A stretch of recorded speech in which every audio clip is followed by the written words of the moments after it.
Hello मेरे प्यारे बच्चों, कैसे हो आप लोग।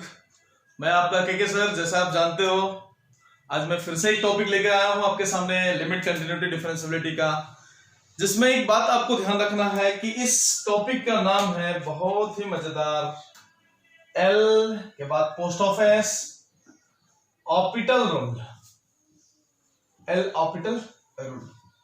और खास करके इस रूल की खासियत इसको आप बहुत बेहतरीन तरीके से सोल्व कर सकते हो यदि आपको डिफरेंशिएशन आता है तो। आपने, मुझे पता है कि आप फिजिक्स में एक हद तक थोड़ा बहुत डिफरेंशिएशन आप जानते होंगे। अब जैसा डिफरेंशिएशन जब मैं मैथ्स में पढ़ाऊंगा, आप एक बात बिल्कुल ध्यान में रखिए कि जब डिफरेंशिएशन जितना भी आप जानते हैं फिजिक्स में, वो पॉइंट समथिंग परसेंट आप जानते हैं, मैथ्स के अकॉर्डिंग ध्यान रखिए आप। नो डाउट कि उसको भी अपन अच्छे लेवल पे पढ़ेंगे। अपना नेक्स्ट टॉपिक जो भी होगा डिफरेंशिएशन ही होगा इसके बाद में। तो सबसे पहले मैं आपको बताना चाहता हूं कि एल ऑर्बिटल रूल है क्या। तो सबसे पहले ध्यान रखिए कि डिफरेंशिएशन टेक्निक होता है, लेकिन सबसे पहले स्पेशली मैं आपको सबसे पहले इसको बताना चाहूंगा कि आप एक टेक्निक का यूज स्टेट बोर्ड में ना करें। स्टेट बोर्ड के लिए टेक्निक बैन है।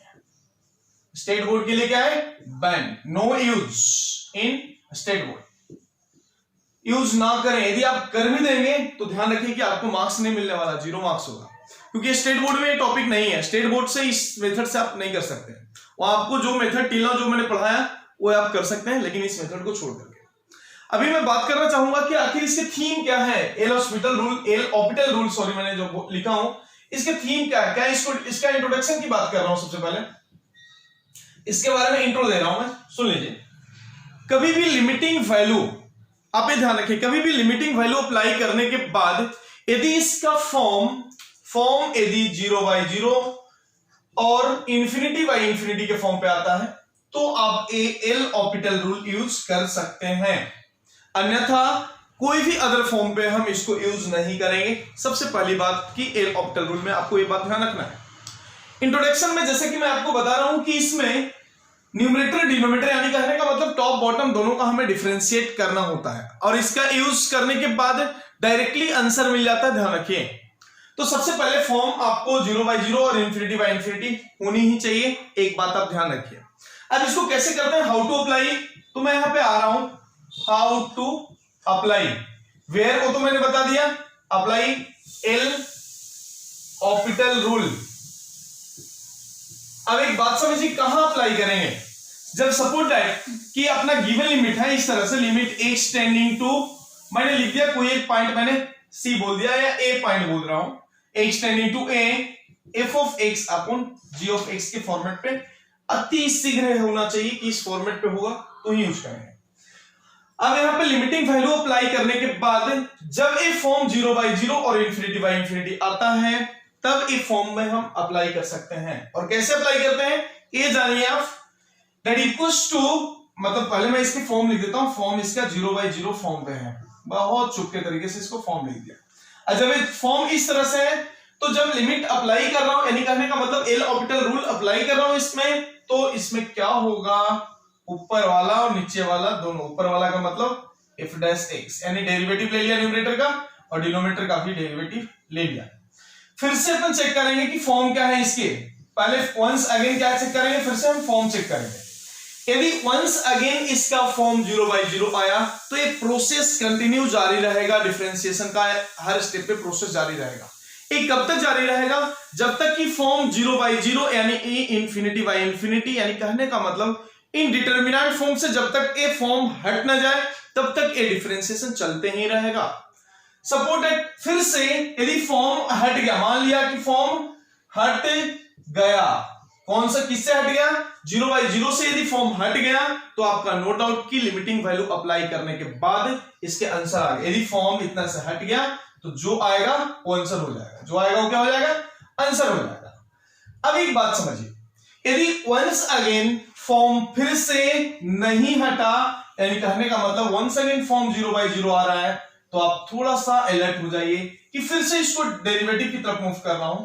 वंस अगेन इसका डेरिवेटिव लेने के बाद लिमिटिंग वैल्यू सेम रह जाएगा, x tending to a as it is, और f डैश ऑफ x का डबल डेरिवेटिव यानी ऐसा बन जाएगा, यानी एफ ऑफ एक्स का डेरिवेटिव पहला बार ऐसा लिख दिया, डबल डैश का मतलब कि सेकेंड टाइम डेरिवेटिव ले रहा हूं मैं उसका, अपॉन कितना, once again G dash of X, चलते रहेगा ऐसा।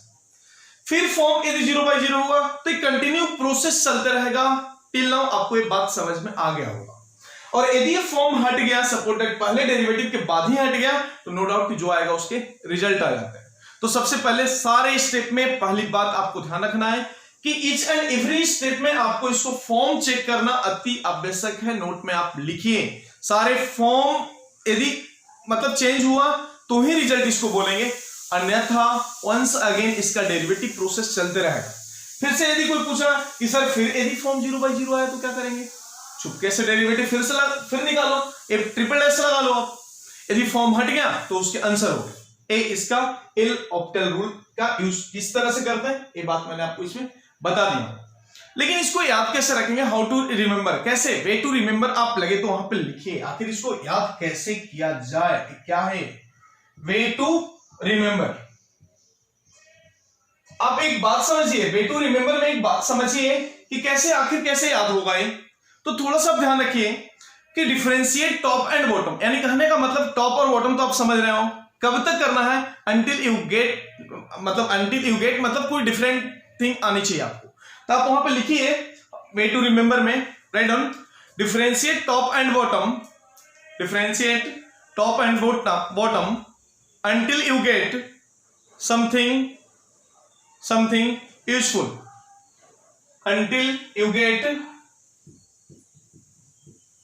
you get something useful का मतलब कि इंडिटरमिनेट फॉर्म से हट जानी चाहिए। एक तरीका है सोल्व करने का, कैसे इसको अप्लाई करते हैं बात आपको समझ में आया, कैसे लिखते हैं ये भी बात आपको समझ में आया। तब मैं मूव कर रहा हूं, कुछ एग्जांपल पे मूव कर रहा हूं, जैसे कि आप कौन सा भी एग्जांपल 0/0 के फॉर्म पे हो या ∞/∞ के फॉर्म पे हो, आप एक बात ध्यान रखिए,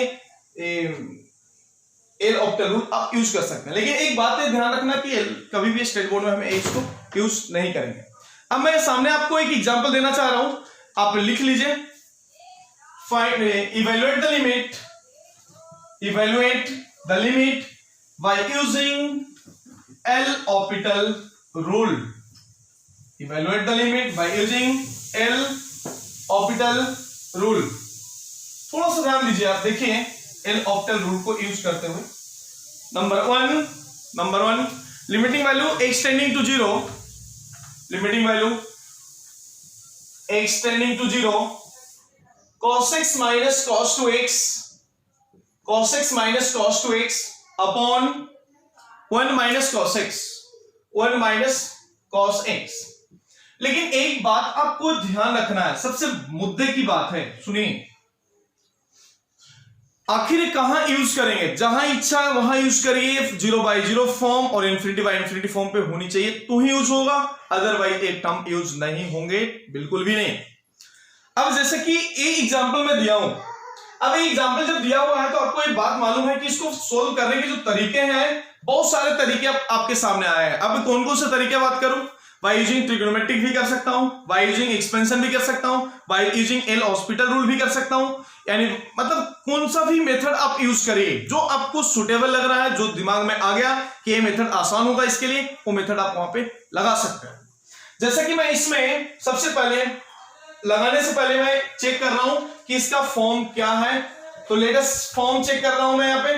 बताइए मुझे आप, यदि मैंने एक स्टैंडिंग फॉर्म चेक करने के लिए लिमिटिंग वैल्यू को पुट कर रहा हूं, तो cos 0 कितना होगा 1 minus 1, न्यूमरेटर 0 हो गया, अपॉन नीचे कितना होगा ए भी 0, यानी नो डाउट की फॉर्म 0/0 तो मैच कर रहा है। अब इसको सोल्व करने का तरीका है, मैं यहाँ पे लिख रहा हूं यूजिंग एल ऑप्टल रूल। अब एल ऑप्टल रूल में क्या करूं, आपको पता है differentiate top and bottom, differentiate numerator and denominator, किसमें एल ऑप्टल रूल में यूज होता है, डिफरेंशिएट न्यूमरेटर एंड डिनोमिनेटर। तो जैसा कि डेरिवेटिव आप जानते हैं, किसमें, फिजिक्स में आपने डेरिवेटिव पढ़ा है कि कॉस का डेरिवेटिव माइनस में होता है। मैं एक सिंपल सा ट्रिक बता रहा हूं डेरिवेटिव के लिए भी, डेरिवेटिव में भी फुल ऑफ ट्रिक्स हैं, क्योंकि ये बहुत सारे फंडे बनते हैं कैलकुलस में, जो ट्रिक्स और टेक्निक से काम करते हैं अपन याद रखने के लिए टेक्निक बता रहा हूं कि जिसका भी डेरिवेटिव सी से स्टार्ट होगा, letter wording with starting with C, that is the cos, cosec, cot. अब एक बात ध्यान रखिए कि उसमें माइनस साइन तो जरूर आता है। तो जैसा कि मैंने कॉस का डेरिवेटिव आपको पता है, कॉस है तो सी से स्टार्ट है डेरिवेटिव, तो मैं लिख रहा हूं विद रिस्पेक्ट टू एक्स, तो माइनस साइन तो आएगा क्योंकि सी से स्टार्ट है। एक ट्रिक मैंने बताया कि जिसका भी derivative starting letter with C होगा उसमें माइनस साइन जरूर से जरूर आएंगे, अदरवाइज किसी में भी माइनस साइन नहीं होते हैं। तो पहला एक जमलिंग प्रोसेस से आपके दिमाग क्लियर हो गया होगा। अब कॉस का डेरिवेटिव तो मैंने माइनस तो लिख दिया है यहाँ पे, बस कॉस का होता क्या है, साइन होता है। ये भी कैसे होता है, किस तरह से, मैं सारी चीज आपको प्रूफ करके दूंगा। अगले चैप्टर जो होगा आपका डिफरेंशिएशन, मेथड ऑफ डिफरेंशिएशन, उसमें मैं आपको ये भी प्रूफ करके दूंगा। सेकेंड थिंग, कॉस का डेरिवेटिव चलिए मैं लिख दिया, तो cos 2x का क्या बनेगा, बहुत सिंपली बात करूं कि cos c से स्टार्ट है, माइनस तो देना होगा, cos का साइन होता है तो sin 2x लिख दिया मैंने, और x के मल्टीपल जो भी होता है उससे हमें यहाँ पे मल्टीप्लाई करना होता है, यानी x के मल्टीपल में कितना है 2, तो 2 से यहां मल्टीप्लाई करके हमने लिख दिया। और ये प्रोसेस, आप एक ध्यान रखिए, बहुत इंपॉर्टेंट बात है, ये प्रोसेस आप तभी यूज कर सकते हैं जब आपको डेरिवेटिव के फॉर्मूले अच्छे तरीके से लर्न हो। जब अप्लाई करने भी आ रहा है यदि आपको डेरिवेटिव, तो ही आप इसको यूज कर सकते हैं, अदरवाइज रिस्क ना लें, ध्यान रखिए। तो चलिए ठीक है, मैं डेरिवेटिव पढ़ाऊंगा, अगले चैप्टर में पढ़ाऊंगा डेरिवेटिव आपको। तो जब डेरिवेटिव पढ़ा लेंगे तब इसको आप इस मेथड से आप करते जाइए, बेधड़क करिए, चाहे कौन सा भी एग्जाम के प्रिपरेशन आप करें, क्यों नहीं, आप कर सकते हैं, बस एक जगह छोड़ करके स्टेट बोर्ड, बाकी हर जगह इसको अप्लाई करिए, विद इन सेकेंड आंसर लाइए। देखिए मैं कैसे काम कर रहा हूं। अब यहाँ पे न्यूमरेटर की बात किया जा रहा है, तो cos है, cos का डेरिवेटिव क्या होगा, साइन, मैं लिख रहा हूं डायरेक्टली, इसका डेरिवेटिव कितना होगा, सॉरी cos का माइनस साइन, मैंने माइनस दे दिया आगे, फिर माइनस एज इट इज है, साइन में होगा इसका डेरिवेटिव, बराबर है, लेकिन cos है तो माइनस माइनस प्लस हो जाएगा, और ये कितना 2 sin 2x, जैसा कि मैंने वहां उसका डेरिवेटिव लिख रखा था। अपॉन कितना बोलिए, 1 का डेरिवेटिव, कांस्टेंट का डेरिवेटिव 0 होता है, चलिए ठीक है, तो मैं यहां पे लिख रहा हूं derivative of constant with respect to x, यानी दैट इज 0, ये क्या है आपका कांस्टेंट है, भूलिए मत, जो डेरिवेटिव यूज कर रहा हूं मैं लिखते जा रहा हूं। अब एक बात समझिए, तो ये 0 हो जाएगा, चलिए ठीक है, minus sine as it is, और cos का derivative once again minus sine, तो minus of minus will get plus, यानी sin x इस तरह से। अब एक बार फिर से मैं फॉर्म की तरफ मूव कर रहा हूं, जो प्रोसेस है कैसे अप्लाई करना ये हमें सीखना है। तो फिर यदि टेंडिंग टू 0 लगा दिया तो साइन 0 हो जाएगा, ए भी 0 हो जाएगा, एंड ऊपर वाला 0 हो गया, और नीचे भी लगाऊंगा तो ये भी 0/0 फॉर्म पे वंस अगेन। अब एक बात समझिए, फिर से 0/0 हुआ है फॉर्म, यदि ये 0/0 फॉर्म नहीं होता तो डायरेक्टली जो भी आया होता ना वो अपना आंसर आ जाता। सिंपल, जब पहले इसका फॉर्म 0/0 पे आया, सोल्व करने के बाद यदि फॉर्म में हट जाता 0/0 से, वही उसका आंसर हो जाता। और यदि सेम वंस अगेन फॉर्म फिर से रिपीट हो रहा है, यानी कहने का मतलब कि वंस अगेन इसका डेरिवेटिव आपको करना लाजमी है। तो मैं इसका डेरिवेटिव वंस अगेन लगा रहा हूं, अप्लाई अगेन, मैं लिख रहा हूं apply again L'Hopital rule, again L'Hopital rule, L'Hopital rule. अब इसमें लगा रहा हूं तो क्या बन जाएगा, limiting value x tending to 0 as it is, once again derivative ले रहा हूं, साइन का डेरिवेटिव क्या होगा, डेरिवेटिव ऑफ साइन x क्या होगा, cos हो जाएगा। पता है आपको, फिजिक्स वाले ने आपको इतना कम से कम सिखा दिया होगा। चलिए ठीक है, तो चलिए minus as it is, sine का क्या होगा, cos हो जाएगा, as it is plus 2 as it is, sine का क्या होगा, वंस अगेन cos 2x होगा, और x के मल्टीपल से मल्टीप्लाई हो जाएगा, ये 4 बन जाता है, अपॉन नीचे कितना, साइन का वंस अगेन कितना, cos मैंने दे दिया।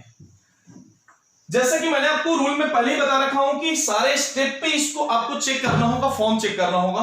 तो मैं वंस अगेन इसके फॉर्म पे आ रहा हूं, तो फॉर्म चेक करने के लिए क्या करना होगा, लिमिटिंग वैल्यू अप्लाई करना होगा। अब मैं अप्लाई कर रहा हूं लिमिटिंग वैल्यू को, इसके फॉर्म पे आ जाएंगे, क्या होगा थोड़ा सा चेक कर लेते हैं। 0 लगा रहा हूं तो cos 0 कितना 1 होगा, तो पहले -1 प्लस कितना 4 इंटू ये भी 0 हो जाएगा, यानी 1 4, सही है।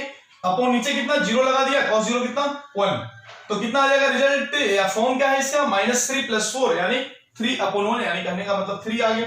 यानी कहने का मतलब कि 0/0 फॉर्म से हटके 3/1 आ गया, यानी 3/1 कोई फॉर्म होता नहीं है, और जब होता नहीं है तो डायरेक्टली वो क्या हो जाएगा, उसके आंसर हो जाएगा। यदि सपोर्ट दैट यहां पे भी फॉर्म यदि 0/0 आया होता तो नो डाउट वंस अगेन अपन डेरिवेटिव लगाते रहते थे, लगाते फिर फॉर्म चेक करते, लगाते फॉर्म चेक करते, तो जब भी फॉर्म हट जाएगा वो उसके आंसर हो जाएगा। जैसे मैंने आपको पहले भी बता रखा हूं, तो इसमें आप चेक करिए कि इसका आंसर कितना बन गया आपका 3, डायरेक्टली इसके आंसर बन गया। अब मैं मूव कर रहा हूं नेक्स्ट 2-4 एग्जांपल आपको मैं दे रहा हूं करने के लिए, थोड़ा सा आप ट्राई करिए। जैसे कि मैंने 2 एग्जांपल और भी दे रखा हूं, इसमें आपको इसको एक्सपेंशन से भी कर सकते हैं और प्लस में अपना एल ऑप्टल रूल से भी कर सकते हैं। आप एक्सपेंशन खुद ब खुद ट्राई करिएगा। मैं एल ऑप्टल रूल से आ रहा हूं, नंबर 1 को पहले मैं सोल्व कर रहा हूं। तो पहले तो आपको पता है कि सोल्व करने से पहले इसके फॉर्म क्या है चेक कर लेता हूं। यदि मैंने 0 रख लिया तो 1 हो जाएगा, 1 - 1 0, और यानी न्यूमरेटर इसके 0 बन रहे हैं, नो डाउट। फॉर्म में लिख रहा हूं यहाँ पे, फॉर्म ऊपर वाला तो 0 हो गया, नीचे चेक कर रहा हूं 0 रख लिया 1 cos 0 1 1 - 1 1 सेकंड 0, यानी चलिए ठीक है, एल ऑप्टल रूल अपन लगा सकते हैं इसमें। तो सबसे पहले ऊपर के डेरिवेटिव, यानी कहने का मतलब कि e⁻x का डेरिवेटिव की बात कर रहा हूं, यानी कहने का मतलब कि सेम निकल जाता है डेरिवेटिव इसके। तो ऊपर में डेरिवेटिव यदि इसका ले रहा हूं, डायरेक्टली मैं लगा रहा हूं apply L octal rule, octal rule. और जब ए रूल यूज कर रहा हूं तो एक ध्यान रखिए कि limiting value x tending to 0 है अपना। अब 0 है तो ऊपर में कितना बन जाएगा, सेम हो जाएगा उसका डेरिवेटिव। अब जैसे कि लेयर वाइज पे सोल्व होता है, आपको जैसा मालूम होगा टिल नाउ जो आपने डेरिवेटिव सीखे हैं इसमें फिजिक्स में, उसमें थोड़ा सा मैं आपको बताना चाहूंगा कि e⁻3x का तो e⁻3x हो गया। अब दूसरे लेयर पे आ रहा हूं तो 3x हो रहा है, तो 3x का डेरिवेटिव कितना होगा, * 3 लिखना पड़ेगा हमें, ठीक है। -1 है तो 1 का डेरिवेटिव 0 हो जाएगा, नहीं लिख रहा हूं, चलो लिख दिया मैंने। और 3x का क्या बन जाएगा, 3 बन जाएगा। अपॉन कितना हो जाएगा, नीचे देखिए e⁻x का एज इट इज, और cos का जैसा मैंने अभी पहले बताया कि माइनस साइन होगा तो माइनस ऑफ माइनस यानी प्लस sin x लिख दिया मैंने। अब देखिए कितना बनने वाला है, लिमिटिंग वैल्यू 1 सेकंड अप्लाई कर रहा हूं तो 3e⁻0 यानी 1, यानी 3 - 3 ऊपर में 0 बन गया, नीचे कितना बन जाएगा, यदि मैंने 0 रखा तो ये कितना 1 बन जाएगा ये, तो 1 प्लस कितना हो जाएगा sin 0, यानी कहने का मतलब कि 1 प्लस इसका रिजल्ट 0 बनने वाला है यहाँ पे, यानी कहने का मतलब फॉर्म तो 0/1 आ गया। और 0/1 कोई फॉर्म होता नहीं, कोई भी फॉर्म नहीं होता। ए फॉर्म यदि 0/0 या ∞/∞ फिर से आता तो 1 अगेन अपन एल ऑप्टल रूल यूज किए होते। तो अभी मैं चेक कर रहा हूं जैसा कि इसका फॉर्म क्या होगा 0/1, यानी कहने का मतलब 0/1 का मतलब क्या 0, यानी रिजल्ट इसके डायरेक्टली 0 बन गया। यानी कहने का मतलब फिर से मैं रिपीट कर रहा हूं वो बात कि यदि फॉर्म 0/0 से हट जाता है, हटने के बाद जो कुछ भी आया वो डायरेक्टली उसका रिजल्ट हो जाता है। जैसा कि मैंने अभी आपको बताया इसका रिजल्ट कितना 0 बन गया, एक ही बार डेरिवेटिव में इसका रिजल्ट 0 बन गया, तो ये उसके आंसर हो गए पहला नंबर। सेकंड नंबर मूव कर रहा हूं, नंबर 2 का सॉल्यूशन देखिए आप क्या है। पहले क्वेश्चन में limiting value x tending to कितना 0, आप कौन सा भी एग्जांपल लगाइए ना, कोई दिक्कत नहीं है। -1 x² + x है, फॉर्म बताइए मुझे, 0 यूज कर रहा हूं यानी 1 - 1 0, नीचे भी 0 बन जाएगा यानी फॉर्म 0/0 फॉर्म पे है। Using LH rule, LH rule का मतलब क्या हुआ, एल ऑप्टल रूल यूज कर रहा हूं इसमें। तो ऊपर का डेरिवेटिव सेम हो जाएगा, e⁻x, -1 का डेरिवेटिव 0 हो जाएगा, अपॉन x² का 2x हो जाएगा, और x का कितना हो जाएगा 1 हो जाएगा। अब लिमिटिंग वैल्यू इसमें x टेंडिंग टू 0 यूज कर रहा हूं। अभी आप मुझे बताइए e⁻0 1 होने वाला है, और नीचे कितना 0 + 1 आने वाला है, यानी आंसर इसके 1 निकल गया। तो कोई जरूरी नहीं कि ये 2 बार डेरिवेटिव लगाना ही हो। 2 बार डेरिवेटिव कब लगाएंगे अपन, जब उसके फॉर्म वंस अगेन 0/0 पे आते जाएगा तो अपने फॉर्म लगाते जाएंगे। तो एल ऑप्टल रूल के बारे में जैसा कि मैंने इस वीडियो में आपको अच्छे तरीके से बताया। अब मैं असाइनमेंट का जो भी क्वेश्चन है, आप सारे क्वेश्चन में यदि फॉर्म कभी भी 0/0 ∞/∞ आया तो उसमें आप अप्लाई करिए। अब आप असाइनमेंट को अच्छे तरीके से सोल्व कर सकते हैं, बस 3 पॉइंट को छोड़ करके, वो भी 3 पॉइंट पे मैं आऊंगा जैसा कि नेक्स्ट वीडियो लेक्चर में मैं आपको बताने वाला हूं। Exponential and logarithmic formula by using limit, and second one आपका 1 सेकंड इसमें एक और भी बचेगा, जो भी रहेगा वो अगले वीडियो में आपको प्रोवाइड कराऊंगा। तब तक के लिए धन्यवाद, अच्छे से स्कोर करिए आप।